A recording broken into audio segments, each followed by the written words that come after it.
రోజు గౌరీదేవి నోమ్ అనమాట. అయితే ఇంట్లో సక్సెస్ఫుల్గా అందరూ కంప్లీట్ చేశారు. కాకపోతే ఇప్పుడు నా టైం స్టార్ట్ అయింది. ఇప్పుడు అది నేను కంప్లీట్ చేయాలి. చూసారా, ప్రసాదం బూరి, పప్పు బూరి, వడపప్పు, ఈ సలివిడి,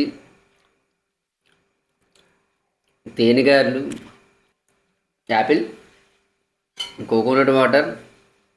ఈ నైట్ అంతా నేనే ఈరోజు నైట్ డ్యూటీ అనమాట. ఇంక లేట్ ఎందుకు, పప్పు puri super, shaving bumper, coconut water, సలుడి, వడపప్పు. బా, నేను ఎప్పుడు మా అమ్మతో ఒకటే అంటాను, ఈ పండగలు ఇలాగా సంవత్సరానికి ఒకసారి వస్తాయి కానీ ప్రతి నెల వస్తే బాగుంటాయని. కానీ ప్రతి నెల ఒకటి ఉంటే బాగుండు, భలే ఉంటుంది కదా.